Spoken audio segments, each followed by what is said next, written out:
Hello everybody and welcome to another episode of the Outside Insider podcast here on Philly Sports Network with myself, Liam Jenkins. You know the score by now. All things Eagles related, wrapped up, put into Motor Trend's 2019 Truck of the Year and Santa's Sled, and delivered straight to your door every Friday afternoon for your listening pleasure. You can listen to us on iTunes, iHeartRadio, Spreaker, Stitcher, Spotify, YouTube, and probably a bunch of other platforms I'm not even aware exist. But if you're listening to this on YouTube, I would ask you one favour. If you could hit the link in the description, it will take you to iTunes. Just rate it 5 stars, leave a happy review and a haiku to let me know what you think of the show.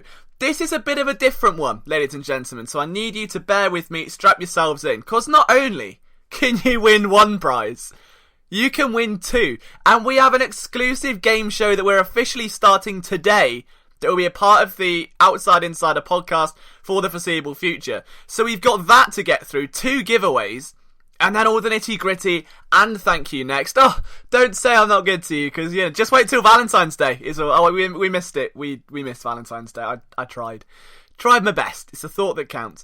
But it wouldn't be an Outside Insider podcast without some kind of soppy speech, and I'm trying to reduce it a little bit.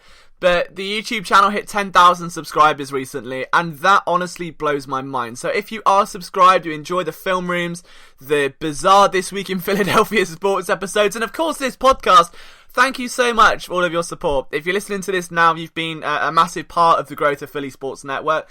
And without you, I really wouldn't be in this spot today. I've now officially completed my first full month as a full-time Eagles reporter, podcaster, writer, really high-pitched voice analyst, man. And it's genuinely been a roller coaster, but I love it. And I think getting adapted to a point where my body clock is so broken, where I now go to bed at 6 in the morning religiously, it's been good. And I think I'm in a spot now where I'm delivering the content I've wanted to deliver and making those subtle changes so we can do a bit more with what we're putting out. And again, that wouldn't be possible without you. So whatever we do, it's always for you guys. And that is reflected. It's a big thank you, because I could sit here for ages and say how amazing you all are and do a little parade where I just want to shake your hands and give you little cuddles. Or I could give you a $50 Eagles gift card. That was the wrong sound effect. That was the wrong one, but I haven't got any others. It's either, we've been through it before, you know the score. An Eagles gift card, $50. Pretend you didn't hear the last bit. It's fine. We'll just pretend again. Ready? Reset it. 5 seconds. Or I could just give you a $50 Eagles gift card. Yes.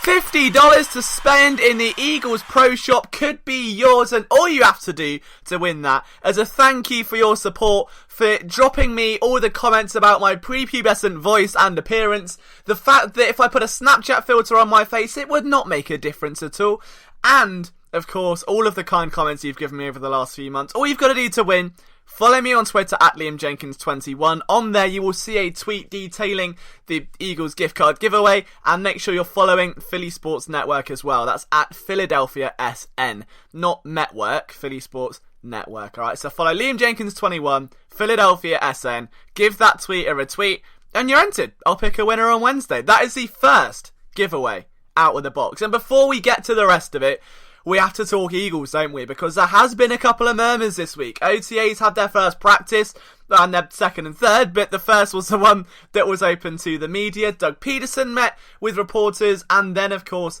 players were able to talk after the event as well. But one man who wasn't there was Malcolm Jenkins. Sharing my last name, I was here, I was working. Well, of course I'm not at OTAs. But Malcolm Jenkins wasn't there. And the theory is that he's not a happy bunny. Or that's probably the wrong word to use. He's probably a happy bunny. He's just a happy bunny that has seen his every other bunny on every other team at the safety position get a lot of money, while Malcolm Jenkins is still left earning $8 million. I would be a bit annoyed as well, because he's certainly worthy of a bigger contract, and when he signed that, he's already taken one restructure, let's not forget that. So now, off of a season where he played 99% of snaps, but a 4-year campaign where he played in 98.4% of snaps, the guy's missed 1.6, if my maths isn't terrible, percent of snaps in 4 years. 4 years. You have to look at some of the other safeties in this league, even other players on the team, who miss more than that in a game. Who miss more than that over half a season. Jenkins just, I don't know. Is he made of titanium? Aluminium? See, I just said that because I know you guys say aluminum, which is the correct way of saying it. Don't tell all the other British people, though. The man is an Iron Man. He glues together a secondary. We saw that last year, especially when it all fell apart. You had backups across the board starting because everyone else was injured. Darby, Mills, Jones all went down. McLeod went down. Jenkins was the glue holding it all together. He deserves a raise. You don't need to dive into stats or PFF analytics to make your argument. You just say the words Malcolm Jenkins and you're like, yeah, pay the guy whatever he wants. I will give you my house if it means getting him an extension. That is typically the reaction that we see. Now, the Eagles are in a position where they have $27 million of cap space after the Chris Long retirement. One would assume then that a Malcolm Jenkins contract extension and a Chris Long retirement sort of go hand in hand. But things aren't that simple, as is most things in life.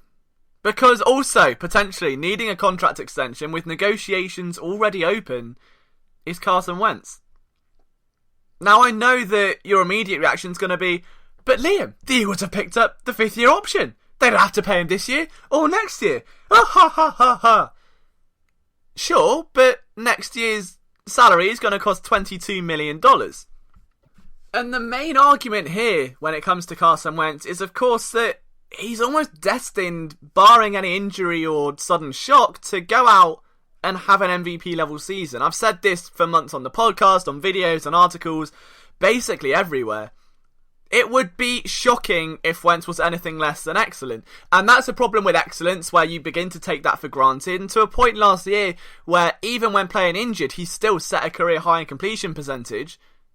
He had a better passer rating than Dak Prescott, for instance, which I know doesn't take much. Just let me have that argument, okay?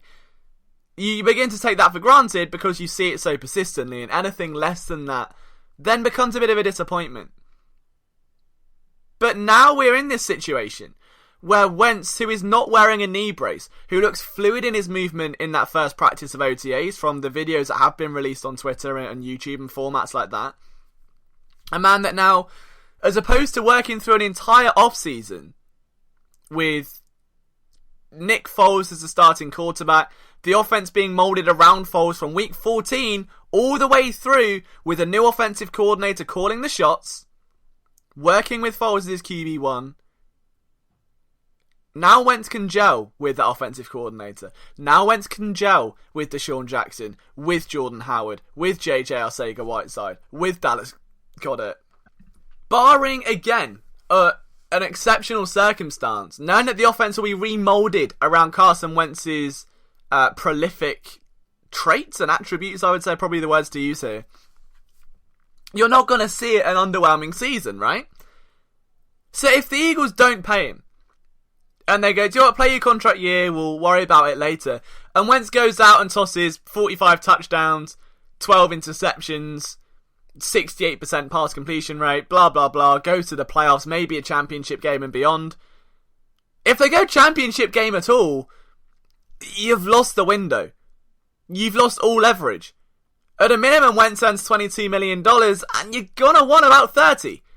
Because within this window of signing quarterbacks, Jared Goff, Deshaun Watson, Dak Prescott are all looking around at what other quarterbacks have got, thinking, well, if he deserves that much, I deserve more. And Wentz, I think, deserves the most of all of them, except maybe Deshaun Watson. I don't think Jared Goff deserves that money. I think he'd certainly get it, though. So we're in this predicament now, where if you want value, if you want to pen Carson Wentz to an extension, you kind of have to take this injury-paid history and go, look, man, because that's how informal Harry Roseman talks. I think that we can both agree you've missed a certain amount of games. You've had 2 back-to-back season-ending injuries. We don't want to overpay for that. We want to make sure we're paying for what we're getting. Therefore, let's do the first year quite cheap, backload it, incentivize it, do whatever wizardry you want, and sign him now. If you do that, if you look at a deal like Andrew Luck is going to cost the Eagles, I think Andrew Luck, for instance, with the Colts, I believe is around $28 million cap hit next year.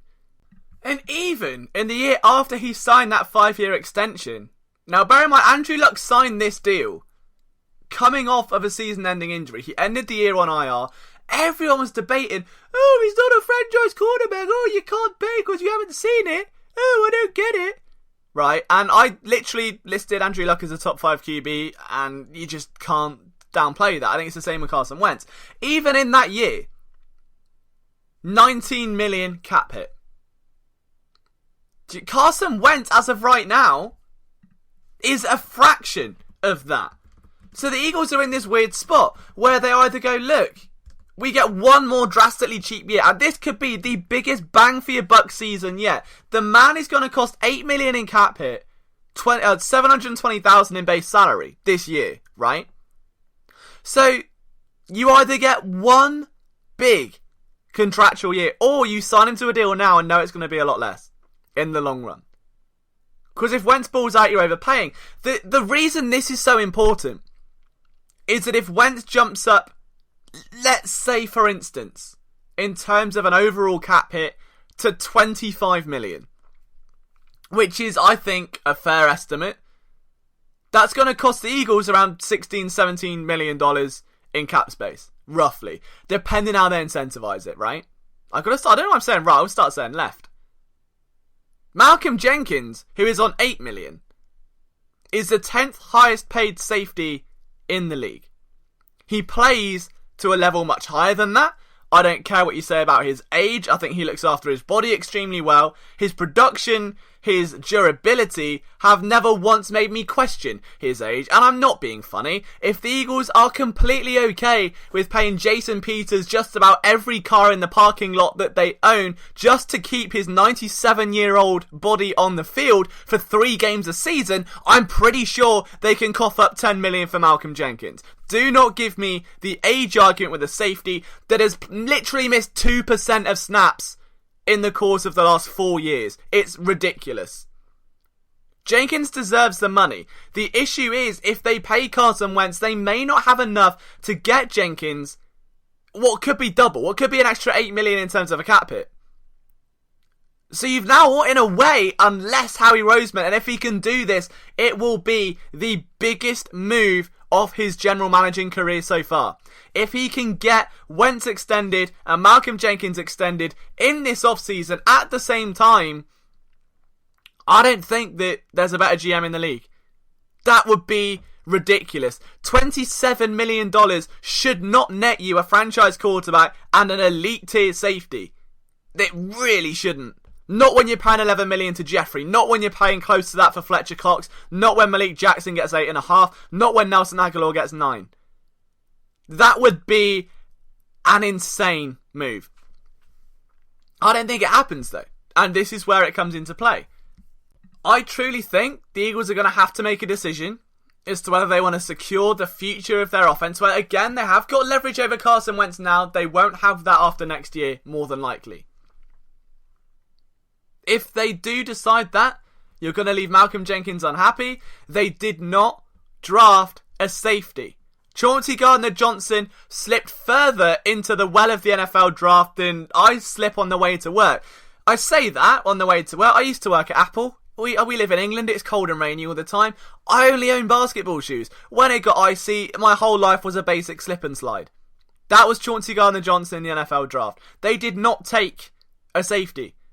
Not Thornhill, not Darnell Savage. Names who were easily available in their laps at every given scenario they passed on, which is fine. But now if you don't pay Jenkins and he starts maybe kicking up a fuss, I wouldn't blame him. He's incredibly undervalued. So if you risk making Jenkins unhappy, if he demands a trade, if he wants out after next season, maybe he doesn't want to play a contract year with that weight above his shoulders. After another year where he may play another, 99% of snaps? Is that what it takes? Then you're relying on Rodney McLeod, Blake Countess, and Andrew Sendejo. Now, Sendejo's a 1-year deal. And Blake Countess, while he's got upside, has still got some growing room. Let's leave Trey Sullivan just on that fringe level for the moment. Unless you're going to move Avonte Maddox or Douglas or Mills or whoever to safety, they're in a rut now, unless they extend Malcolm Jenkins. This is a big time decision, because you can't give him a 5-year deal, realistically, just because of his age, which sucks, but you don't want to be paying $13 million for a 34-year-old safety. Unfortunately, You look at guys like Trey Boston, who still are sat twiddling their thumbs. That's the way this... I don't understand it. It feels like a direct opposite correlation where the league's relying on safeties more and more, but they're being valued less and less. It's truly stunning. And if we're going to simplify this for all of the non-salary cap head football people out there, because there are a few of them, and it wouldn't be an Outside Insider podcast without a really bad LJ analogy. Let's just imagine you've met yourself a nice girl. And you know what? It was a bumpy start to the relationship. Maybe she bailed on a date. Maybe she started giving mixed signals or something like that. But all of a sudden, things start just clicking into place. You go to dinner. You hit the home run. You hit every last base 6 times in one night. You're a stallion, right? That's just, you're a king amongst men.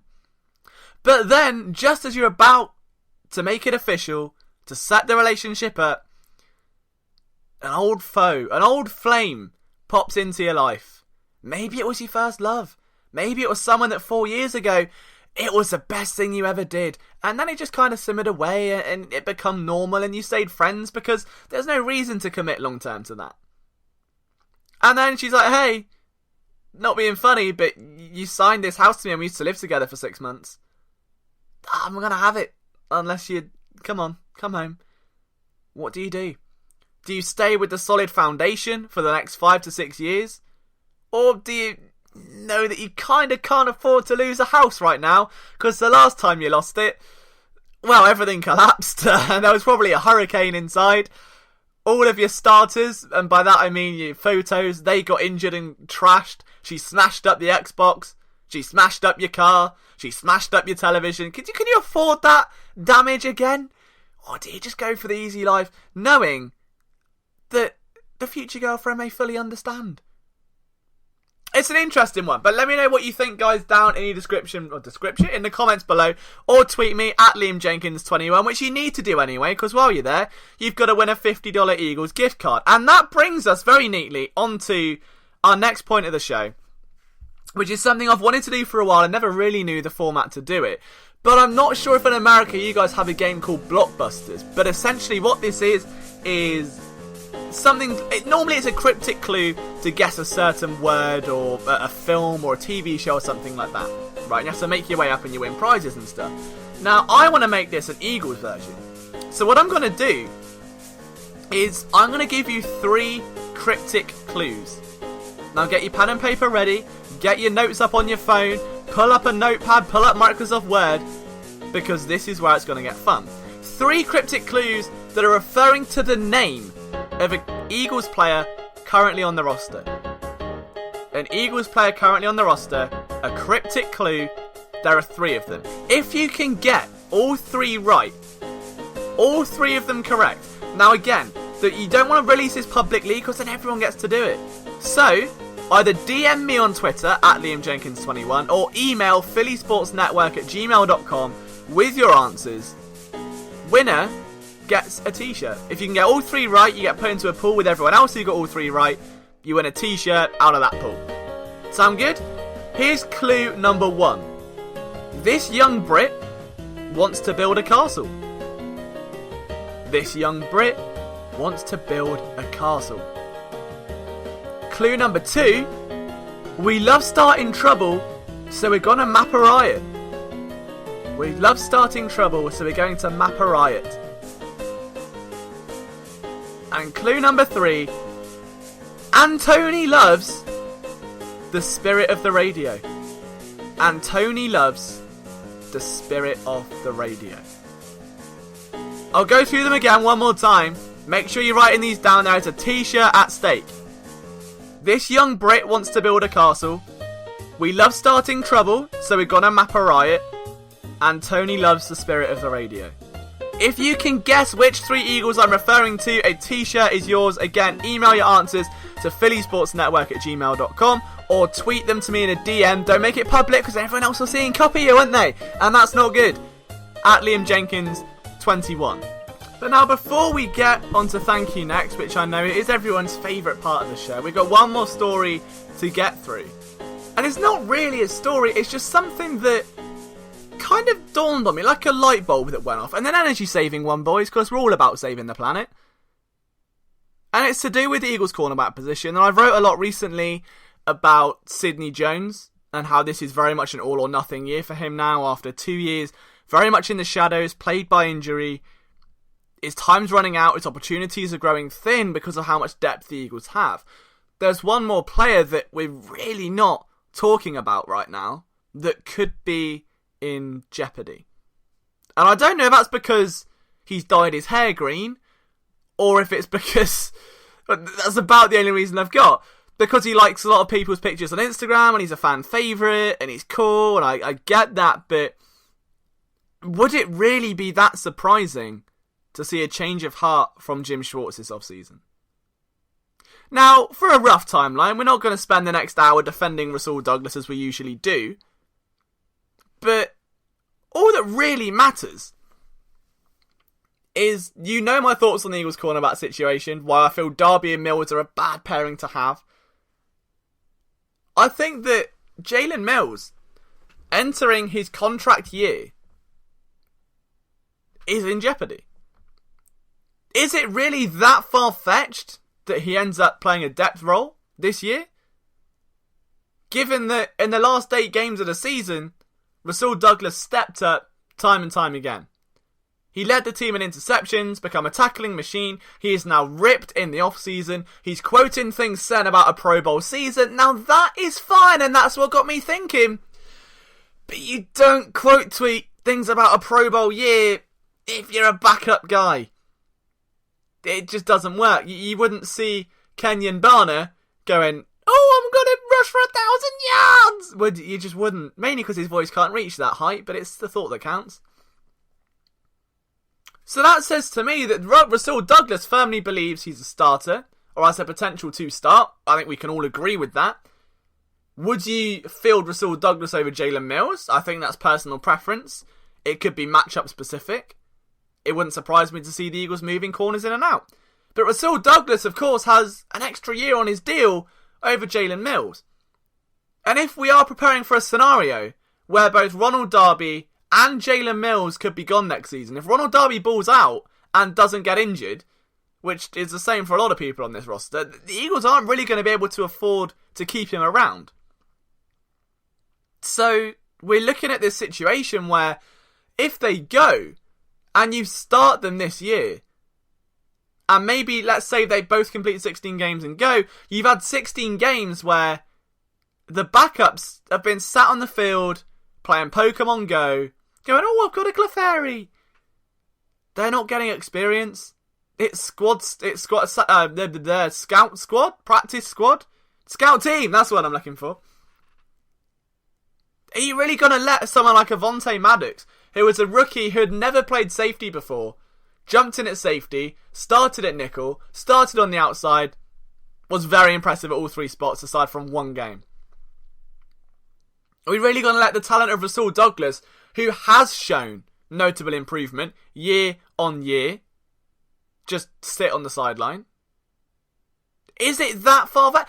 Is it really that hard to believe that if Avonte Maddox or Rasul Douglas, Maddox has got even more leverage given he was just drafted 1 year ago, that if they ball out and have a ridiculously strong offseason, it's a preseason of picks and perfection, if anyone steals that headline, they're getting a slap, right? We're not, no, that's mine now, I'm going to write that down after this show.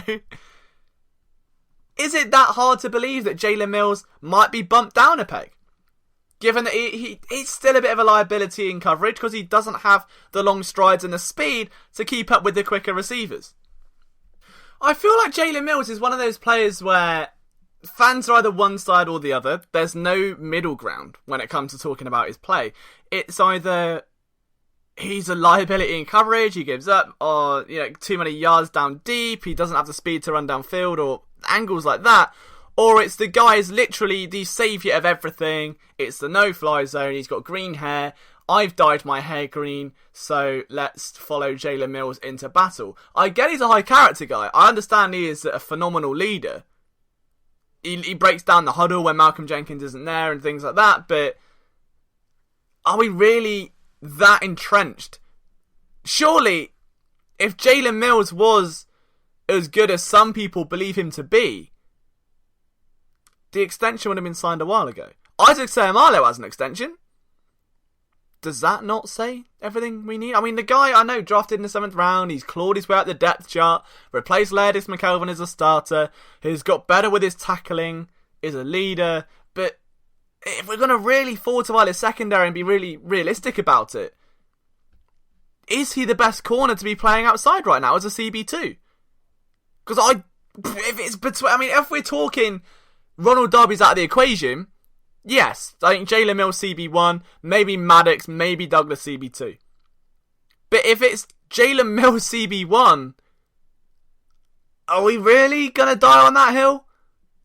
Is that the one you're going to go down?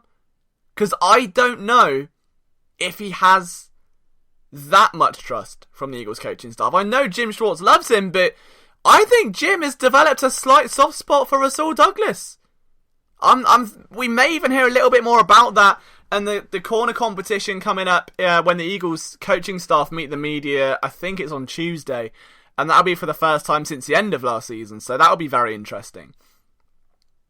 But if Jim Schwartz comes out and starts singing Rasul Douglas's praise, and Douglas is on Twitter having gone through what looks like a fitness plan with those weird beans you get from the 50-year-old mums on Facebook, like Juice Plus or whatever they're called, he's bulked up, he's quoting out Pro Bowl season comparisons. I don't think he's taking it lying down. I really don't. And it would not surprise me if he pips Jalen Mills to a starting peg next year, or at least gets rotated in a bit more. Maybe he won't replace Jalen Mills as a full-time starter, but on matchup-specific looks, maybe there is a slightly taller, more dominant receiver. And Jalen Mills is a bit too much of a liability to cover him deep down the sideline and to make him walk the tightrope. I think a situation like that, we may see Schwartz a bit more lenient to rotate them in. But let me know what you think, guys. Down in the comments if you can, or tweet me, whichever one works best for you. It's just something that I like to hypothesize. It is the off-season, there's plenty of stuff to get through. While we're on that note, there's plenty of stuff to get through in my mentions as well, because it's time again for Thank You Next, and we have got some very interesting questions to get through today. We're going to start things off with Just Jalen J. Smoot, our writer from Philly Sports Network. Thank you next. Who finishes with more touchdowns this season between Dallas Goedert and Deshaun Jackson? That is a really tough question to start the day on, but my money would probably be on Goedert. I think red zone packages lend themselves very kindly. We went through the stats last show where I think all of his touchdowns came inside the red zone, and he caught 5 passes with 3 of them being touchdowns, if I'm not mistaken, off the top of my head. So I think Dallas Goedert has a very slight advantage on that front purely because of the red zone packages. Now we know Carson Wentz likes to sling it down deep, but it's those security blankets that really develop with his chemistry and where that comfort zone lies. So I'm going to say Dallas Goedert, but more yards obviously to Deshaun Jackson. Thank you next. Mo says, LJ, you're the man. I appreciate you. My heart is going to flutter a little bit. And then he says, what do you think will happen first? LJ Fort starting before week 5, or LJ from the UK coming to the States? LJ from the UK is coming to the States. I want to get that either next month or the month after. It will be, we're looking at like June, July time. I want to be out there for training camp and preseason. But LJ's coming to Philly. There is no doubt in that. Make no mistake. I'm coming out. I'm going to hug every single one of you and give you all, not all t-shirts, because I'll probably not have enough money for that, but you can win them with this exclusive giveaway. Thank you. Next, Will Roberts says, what's more likely to happen? Eagles getting 13 wins or more, or Charlton getting promoted? There was no need to bring my beloved Charlton Athletic into this, who of course play their final playoff game on Sunday. If you are up, I believe it's a 1pm or a 12:45 kickoff UK time, so it's nice and early, about 7:45 in the morning. It will be streamed somewhere. I'll be flooding your timelines with it. Charlton Athletic, the poor little club that no one's ever heard of, might win a game, and it might raise them up a league. So what's more like, I don't think Charlton are, I don't know, I don't want to say that they're going to win. I think Sunderland are clearly one of the best teams in League One. I think they've got a more complete side. They're in the Premier League a couple of years ago, but Charlton are a lot like the Eagles, where they are underdogs and they are a bit feisty, and it's all on culture, and it is a die-hard group of fans trying to, save the club from rampant owners. So I don't know.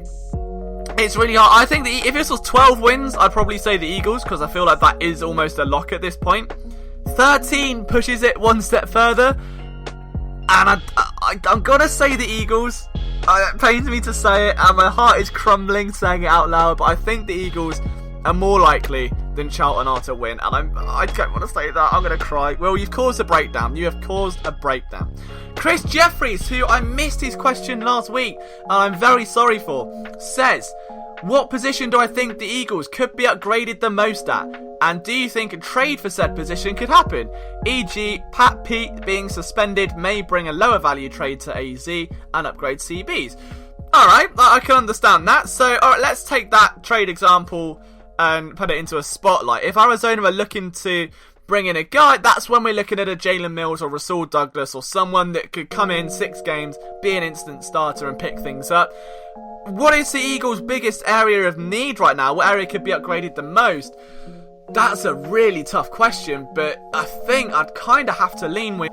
I kind of want to say safety, just because I feel that outside of Jenkins, who has a very specific role, and Rodney McLeod, then obviously you've got Blake Countess and Sandejo and Sullivan. I feel that may need a bolster slightly outside of that defensive end. Obviously with Chris Long's departure, that hurts things for sure. So I think the Eagles actually relied on those 4 defensive ends like a lot more last year. They really dove deep into that rotation. A lot of that was because of Derek Barnett's injury, but I think replacing Chris Long is a lot harder than many are making out. And I put an article on that about 2 weeks ago, and people had a go at me, so who's laughing now? Well, no one's laughing, because Chris Long's retired and it's sad, but it's, again, metaphorical thought that counts. Thank you. Next, Ben Vega says, what's your opinion on Josh Sweat before the first game of last year, and what is it now? Oh, that is a great question. That sparked me an idea for a video to kind of do a seasonal development on players, I suppose. I thought last season, well, I remember doing the film room on him coming out of FSU, and I thought that he was dramatically misused. He was almost this schematic misfit where they just had no idea where to line him up. And he was this athletic freak of nature that would be playing linebacker, he'd be playing on the line, he'd be playing inside, and he'd dominate wherever. They just had no real home for him. So I feel that he came in and did very little with the defensive snaps that he had, but they weren't exactly putting him in crucial situations. It wasn't like he was going to flash up and make a big play. Sweat came in when it was sort of they needed someone to kill the clock for a few minutes at the end of a game. That was mainly his role. So I know that the coaching staff are quite high. I know that a couple of the players are very high on Josh Sweat.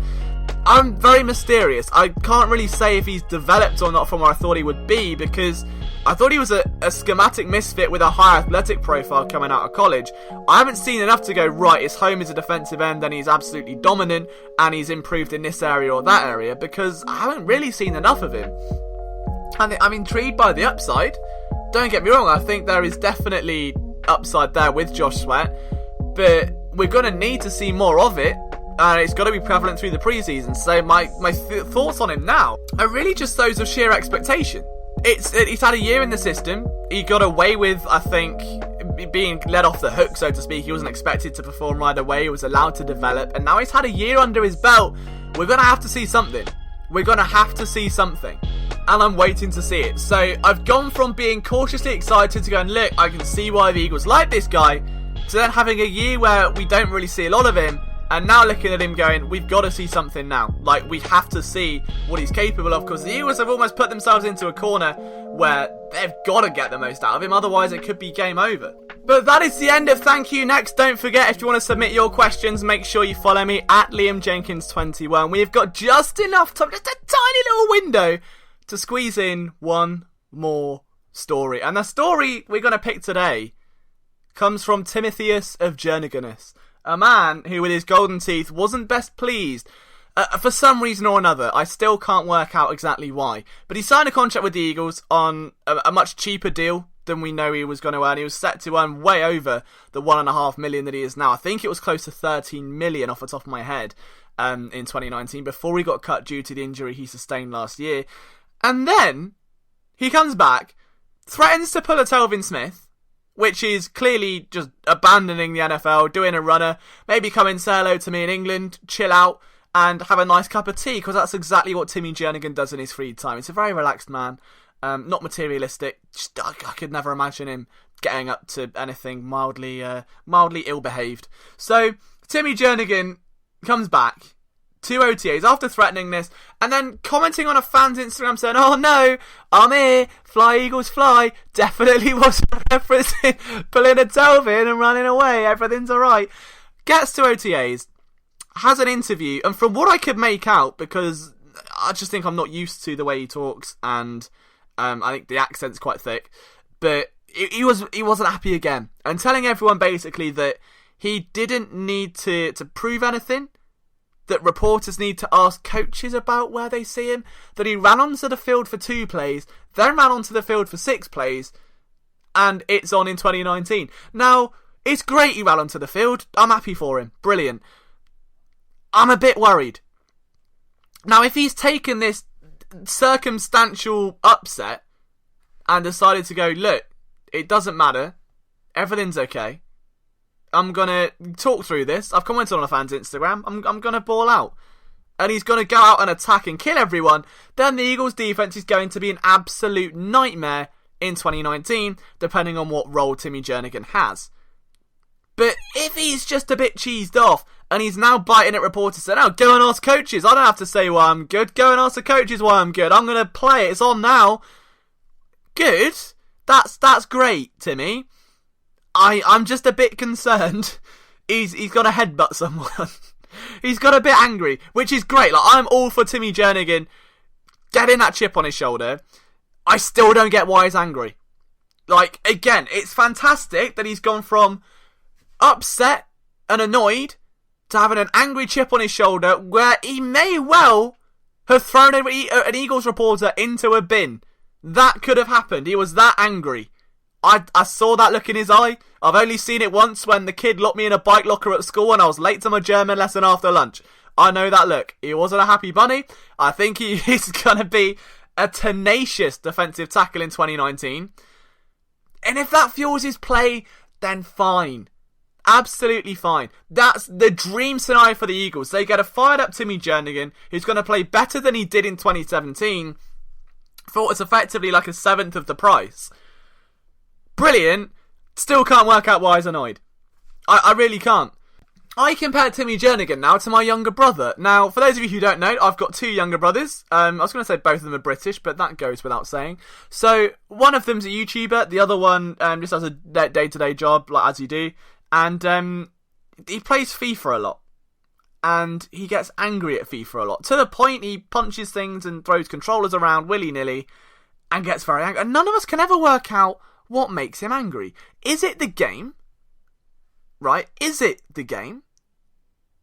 Or is it something else? Is it female? Is he listening to Marvin's Room? Is Timmy Jernigan going through a breakup? Because sure, he's angry. He's vicious when he's angry, and that might help him play better, but he doesn't have to be angry. You just don't play FIFA. Right? It's the same with Timmy Jernigan. If he's unhappy with the situation, just go home. Hold out from OTAs. Don't sign the contract, more importantly, because you knew going in. You can't have signed that contract with your agent. If your agent has let you sign that contract and not view the depth chart before, as a bit of a preliminary, oh, watch out, they've signed Malik Jackson here, I'd be a bit concerned and probably fire the agent. So I still can't work out, is it playing time, which he knew going into signing that contract? Is it the money?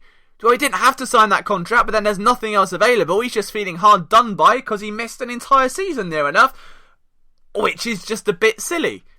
So I can't work it out. I think if the Eagles can really harness this devilish, angry Timmy Jernigan, then the defence is going to be soaring, and that defensive line is going to be a terror, an absolute terror.